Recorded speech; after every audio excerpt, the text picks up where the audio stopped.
Disha meeting ನಡೆದಿದೆ sir. ರಾಜ್ಯದಲ್ಲಿ ಈಗ ಬಸ್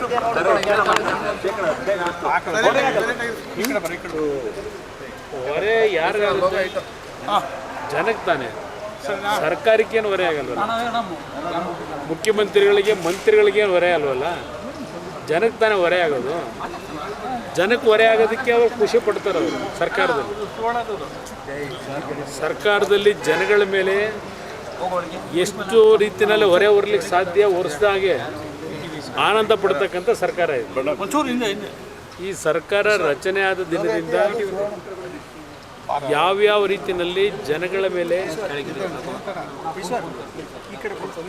ಜನಗಳ ಜೋಬಕ್ಕೆ ಕೈ ಹಾಕಿ ಲೂಟಿ ಮಾಡ್ತಕ್ಕಂಥ ಕೆಲಸಕ್ಕೆ ಕೈ ಹಾಕಿದ್ದಾರೆ. ಒಂದು ಸೀರೀಸ್ ಆಫ್ ಲಿಸ್ಟೇ ಕೊಡ್ಬೋದು. ಮುಂದಕ್ಕೂ ಸಹ ಅದನ್ನೇ ಮಾಡ್ತೀವಿ ಅನ್ನೋದು ಈಗಾಗಲೇ ಹೇಳಿದ್ದಾರಲ್ಲ. ಅಲ್ಲೆಲ್ಲ ಬೆಂಗಳೂರಿನಲ್ಲಿ ನೀರು ಸರಬರಾಜು ಮಂಡಳಿಯವರು ಏನು ಹೇಳಿದ್ದಾರೆ, 1000 ಲೀಟ್ರಿಗೆ 51 ರೂಪಾಯಿ ಖರ್ಚಾಗುತ್ತೆ. ಅದರಿಂದ ನಾವೀಗ ಅದ್ರದ್ದು ದರ ಏರಿಸಬೇಕಾಗಿದೆ. ಹಾಲಿನ ದರ ಏರಿಕೆ ಮಾಡಬೇಕು, ವಿದ್ಯುತ್ ಶಕ್ತಿ ದರ ಏರಿಕೆ ಮಾಡಬೇಕು. ಅದು ಹೇಳಿದಾರಲ್ಲ, 2025ಕ್ಕೆ ಎಷ್ಟಾಗಬೇಕು, 26ಕ್ಕೆ ಎಷ್ಟಾಗಬೇಕು, 27ಕ್ಕೆ ಎಷ್ಟಾಗಬೇಕು ಅಂತೇಳಿ. ಈ ಸರ್ಕಾರ ದರ ಏರಿಕೆಯ ಸರ್ಕಾರ ಇದು. ನೋಡಿ, ಗ್ಯಾರಂಟಿ ಯೋಜನೆಗಳಿಗೂ ಇದಕ್ಕೂ ಸಂಬಂಧ ಇಲ್ಲ. ಇವರು ಗ್ಯಾರಂಟಿ ಯೋಜನೆಗಳನ್ನು ಘೋಷಣೆ ಮಾಡಿದಾಗ ಚುನಾವಣೆ ಹಂತದಲ್ಲಿ ಇದರ ಸಾಧಕ ಬಾಧಕಗಳನ್ನೆಲ್ಲ ಏನಾಗ್ಬೋದು, ಸರ್ಕಾರದ ಮೇಲೆ ಹೊರೆ ಏನಾಗ್ಬೋದು, ಅದೆಲ್ಲ ಲೆಕ್ಕಾಚಾರ ಮಾಡಿರ್ತಾರೆ. ಈ ಗ್ಯಾರಂಟಿ ಸ್ಕೀಮ್ನ ಅವರು ತೀರ್ಮಾನಕ್ಕೆ ಬಂದು ಜನಗಳ ಮುಂದೆ ಇಟ್ಟಾಗ, ಹೀಗೆ ಸಿದ್ದರಾಮಯ್ಯನವರೇ ತಾನೇ ಅದರಲ್ಲಿ ಸೈನ್ ಹಾಕಿರೋದು.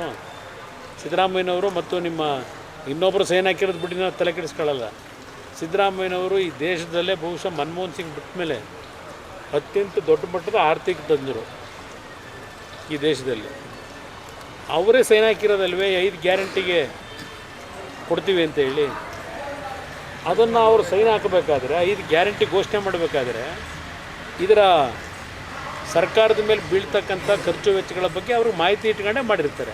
ಅಲ್ಲ ಸರ್, ಈಗ ಗ್ಯಾರಂಟಿನ ನೆಪ ಮಾಡ್ಕೊಂಡು ಅಭಿವೃದ್ಧಿನೂ ಮಾಡ್ದೇನೆ ಈ ರೀತಿಯಾಗಿ ದರ ಏರಿಕೆ ಮಾಡುವಂಥದ್ದು ಎಷ್ಟು ಸರಿ? ಅಭಿವೃದ್ಧಿ ಮಂತ್ರಿಗಳಿಗಂತೂ ಆಗ್ತಾ ಇಲ್ವಾ? ಅಭಿವೃದ್ಧಿ ಅವ್ರಿಗಂತೂ ಆಗ್ತಾ ಇದೆಯಲ್ಲ. ಜನಕ್ಕಾದರೆ ಎಷ್ಟು, ರಾಜ್ಯಕ್ಕಾದರೆ ಎಷ್ಟು, ರಾಜ್ಯಕ್ಕೆ ಆಗದೇ ಇದ್ದರೆಷ್ಟು ಕೇಳೋರು ಯಾರು? ಅವರ ಅಭಿವೃದ್ಧಿಗಳು ಭಾಳ ಯಥೇಚ್ಛವಾಗಿ ಖುಷಿಯಾಗಿ ಮಾಡ್ಕೊತಾ ಇದ್ದಾರೆ.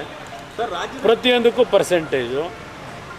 ನನಗೆ ಮೊನ್ನೆ ಯಾರು ಹೇಳ್ತಾ ಇದ್ರು, ಈ ವರ್ಷ ಕೊಟ್ಟಿರೋದೇ ಆಶ್ರಯ ಮನೆ ಬಹುಶಃ 5,000 6,000 ಕೊಟ್ಟಿರ್ಬೋದು. ಅದಕ್ಕೂ ಸಹ ಪರ್ಸೆಂಟೇಜು ನೆನ್ನೆ ಕೇರ್ಪೇಟೆಗೆ ಹೋದಾಗ ಹೇಳ್ತಾಯಿದ್ರು. ಆಶ್ರಯ ಮನೆ ಅಲಾಟ್ಗೂ ಹಿಂದೆ ಏನೋ PDOನೋ PDOನೋ ಅದೆಂಥದೋ ಮನೆ ಅಲಾಟ್ ಆಗ್ಬೇಕಾದ್ರೆ ವಸೂಲಿ ಮಾಡೋಣ ಅಂತ ಹೇಳೋರು ಹಿಂದೆ. ಈಗ ಅಲ್ಲಿ ವಿಧಾನಸೌಧದಲ್ಲೇ ವಸೂಲಿ ಶುರುವಾಗಿದೆ ಅಂತಾರಲ್ಲ. ಆಶ್ರಯ ಮನೆ ಕೊಡೋಕ್ಕೂ ಆಶ್ರಯ ಮನೆಗೂ 12,000 ರೂಪಾಯಿನೂ ವಸೂಲಿ ಮಾಡ್ತಾರಂತೆ. ಇದೇನಪ್ಪ ನೆನ್ನೆ ನನಗೆ ಬಂದಂಥ ವಿಷಯಕ್ಕೆ ನಾನಂತೂ ಅರ್ಜಿಯನ್ನು ಹಿಡ್ಕೊಂಡು ಹೋಗಿಲ್ಲ ಸರ್ಕಾರದ ಮುಂದೆ. ಶಾಸಕರುಗಳು ಹೇಳೋದು, ನಾನು ಹೇಳೋದಲ್ಲ. ಅದರಿಂದ ಅವರು ಸಂಪತ್ತು ಭರಿತವಾಗಂತೂ ಇದ್ದಾರಲ್ವಾ. ಸರ್, ಈಗ ಪಕ್ಷದ ವಿಚಾರಕ್ಕೆ ಬರೋದಾದ್ರೆ ಕಾಂಗ್ರೆಸ್ ಶಾಸಕರು ಎಲ್ಲರೂ ಕೂಡ ನೋಡಿ, ಅದು ಇತ್ತೀಚಿನ ದಿನಗಳಲ್ಲಿ ಆಪರೇಷನ್ ಅಸ್ತವೋ ಇನ್ಯಾವುದೋ ಏನೋ ಒಂದು ಮಾಡೋದು ಮಾಮೂಲಿ ನಡೀತಾನೆ ಇರ್ತವೆ.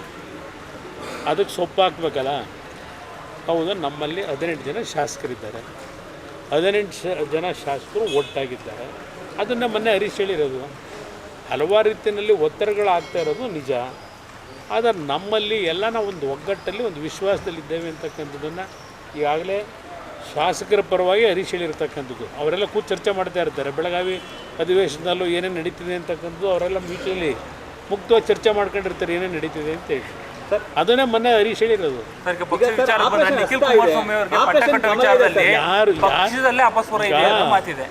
ಯಾರು ಪಟ್ಟ ಕಟ್ಟಕ್ಕೆ ಹೊರಟಿರೋದು? ಮಾಧ್ಯಮದ ಸ್ನೇಹಿತರು ಪಟ್ಟ ಕಟ್ಟಕ್ಕೆ ಹೋಗಿದ್ದೀರಿ. ಈಗ ನಾನೇನೀಗ ಅವ್ರನ್ನ ಅಧ್ಯಕ್ಷ ಮಾಡ್ತೀವಿ ಅಂತ ಹೇಳಿದ್ವಾ? ನಿಖಿಲ್ ಕುಮಾರಸ್ವಾಮಿ ಅವ್ರನ್ನ.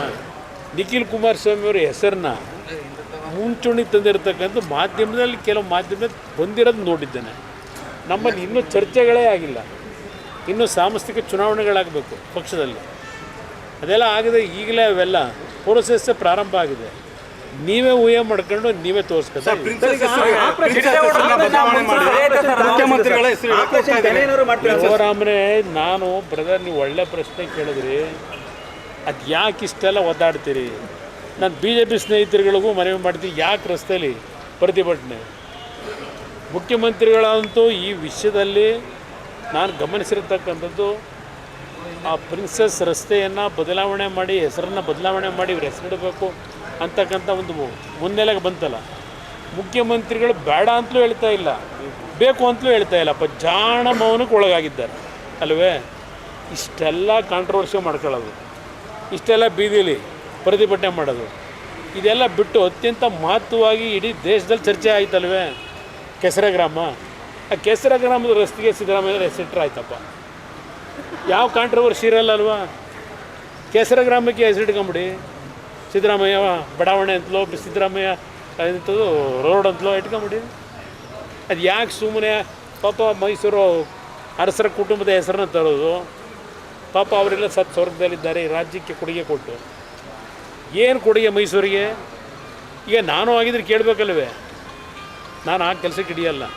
ಒಬ್ಬ ಜನಪ್ರತಿನಿಧಿಯ ಕರ್ತವ್ಯ, ಒಂದು ಅಧಿಕಾರ ದೊರಕಿದಾಗ, ಜನ ಕೊಟ್ಟಾಗ ಜನಗಳ ಸೇವೆ ಮಾಡಬೇಕಾದಂಥದ್ದು ಒಬ್ಬ ಜನಪ್ರತಿನಿಧಿಯ ಕರ್ತವ್ಯ ಅಷ್ಟೇ.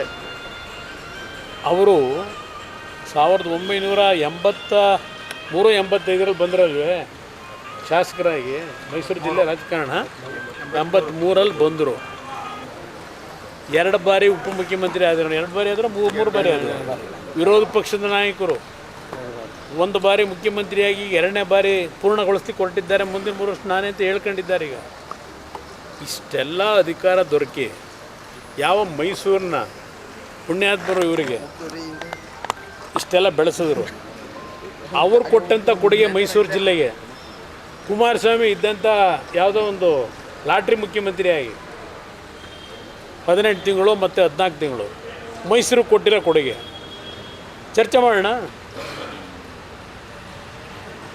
2006-2007 JNNUR ಸ್ಕೀಮ್ನ ಮೈಸೂರಿಗೆ ಕೊಟ್ಟವ್ರು ಯಾರು? ಎಷ್ಟು ಸಾವಿರ ಕೋಟಿ ಬಂತು? ಇಲ್ಲೆಲ್ಲೋ ಆ ಬಂಬು ಬಜಾರಲ್ಲಿ ನೀರು ನಿಂತು ಆ ಕೂಲಿ ಕಾರ್ಮಿಕರು, ಪೌರ ಕಾರ್ಮಿಕರು ಬೀದಿಲಿದ್ದಾರಲ್ಲ, ಇವತ್ತಲ್ಲಿ ಕಟ್ಟಿದ್ದೀವಲ್ಲ, ಯಾರ ಕಾಲದಲ್ಲಿ ಕಟ್ಟಿದ್ದು? ಏನು ನಾನು ಕಟ್ಟಿದ್ದೀನಿ ಅಂತ ಹೇಳ್ಕೊಂಡು ತಿರುಗ್ತೇನೆ, ದಿನ ಅಡ್ವರ್ಟೈಸ್ಮೆಂಟ್ ಹಾಕತ್ತೀನ? ಸ್ಲಮ್ ಕ್ಲಿಯರೆನ್ಸ್ ಬೋರ್ಡಿಂದ ಎಷ್ಟು ಸಾವಿರ ಮನೆ ಕಟ್ತಕ್ಕಂಥ ತೀರ್ಮಾನ ತೆಗೆದುಕೊಂಡೆ. ರಾಜಕಾಲುವೆಗಳಿಗೆ ಏನೇನು ತೀರ್ಮಾನ ಕೊಟ್ಟು ನಾವು ಇದ್ದಿದ್ದು 18 ತಿಂಗಳು, ಈ 14 ತಿಂಗಳು ಬಿಟ್ಬಿಡಿ ಇವ್ರ ಜೊತೆ ಮಾಡಿ. ಆ 18 ತಿಂಗಳಿದ್ವಲ್ಲ, ಮೈಸೂರಿಗೆ ಕೊಟ್ಟಂಥ ಕೊಡುಗೆ ಒಂದು ಸೀರೀಸ್ ಆಫ್ ಇದೆ ಕೊಡಬಲ್ಲೆ. ಅಯ್ಯೋ ನಾನು ಇಷ್ಟೆಲ್ಲ ಮಾಡಿಬಿಟ್ಟಿದ್ದೀನಿ, ನಾನು ಹೆಸರಿಡಪ್ಪ ಅಂತ ಹೇಳೋಕ್ಕಾಯ್ತದ? ನಮ್ಮ ಕರ್ತವ್ಯ ಅದು. ಪಾಪ ಹೇಳ್ಬೇಕು, ಇಷ್ಟೊತ್ತಿಗೆ ಅವ್ರು ಹೇಳಬೇಕಾಗಿತ್ತು ಮುಖ್ಯಮಂತ್ರಿಗಳು. ನನ್ನ ಹೆಸರನ್ನ ಯಾತಕಪ್ಪ ತರ್ತೀರಿ? ಅದರ ಅವಶ್ಯಕತೆ ಇಲ್ಲ. ನಾನು ಜನಗಳ ಹೃದಯದಲ್ಲಿರಬೇಕು ಅಂತ ಆಸೆ ಪಡೋನು. ಅದು ಯಾವುದೋ ರಸ್ತೆ ಮುಂದೆ ಹೆಸರು ಹಾಕೊಂಡು ದಿನ ಹೆಸರು ನೋಡಿ ಅಂತ ಹೇಳ್ಬೇಕಾ? ಒಳ್ಳೆ ಕೆಲಸ ಮಾಡಿದ್ವಿ, ಜನ ನೆನ್ಕೋತಾರಪ್ಪ. ಅದಕ್ಕೆ ಇಷ್ಟೆಲ್ಲ ಕಾಂಟ್ರವರ್ಸಿ ಮಾಡ್ಕೊಂಡು ದಿವಸ ನಿಮಗೂ ಕಷ್ಟ ಕೊಟ್ಟು ಆ ಬಿಸ್ತಲ್ಲಿ ಕರ್ಕೊಂಡು ಹೋಗಿ ಮೆರವಣಿಗೆಯಲ್ಲಿ ಇವೆಲ್ಲ ಬೇಕಾ? ಆ ಕೆಸರೆ ಗ್ರಾಮಕ್ಕೆ ಇಟ್ಕೊಂಬಿಡಿ ಇತ್ಲಾಗಿ ಸಿದ್ದರಾಮಯ್ಯ ರಸ್ತೆ, ಸಿದ್ದರಾಮಯ್ಯ ಅದು ನೋಡೋ ಮೌನಿಗೆ ಶರಣಾಗವೆ ಅಂದರೆ ಅವರೇ ಇದೆಲ್ಲ ಮಾಡಿಸ್ತಾ ಇರ್ಬೇಕಲ್ವೇ? ಆದರೆ ಪಕ್ಷಕ್ಕೆ ಸಂಬಂಧಪಟ್ಟಾಗೆ ಯಾವುದೇ ರೀತಿಯ ಸಮಸ್ಯೆಗಳಿಲ್ಲ, ಎಲ್ಲ ಸುಗಮವಾಗಿ ಮುಂದುವರಿತು. ಅವರಿಗೆ ನೋಡಿ, ಕಾರ್ಯಕರ್ತರ ಸಭೆ ಬರೋದು ಬಿಡೋದು ಒಂದು ಭಾಗ, ಆದರೆ ನಮ್ಮ ನಿರಂತರ ಸಂಪರ್ಕದಲ್ಲಿ ಇದ್ದಾರೆ. GT ದೇವೇಗೌಡರದು ನಮ್ಮದು ಏನಾದರೂ ಸಣ್ಣ ಪುಟ್ಟ ಸಮಸ್ಯೆಗಳಿದ್ದರೆ ಅದು ಗಂಡ ಹೆಂಡತಿ ಸಮಸ್ಯೆ, ಉಂಡು ಮಲಗತ್ತರಗ ಅಂತ ಹೇಳ್ತಾರಲ್ಲ, ಅಷ್ಟೇ ಅದು. ಅದ್ರ ಬಗ್ಗೆ ನೀವೇನು ತಲೆ ಕೆಡಿಸ್ಕೋಬೇಡಿ, ಎಲ್ಲ ಸರಿಯಾಗಿ.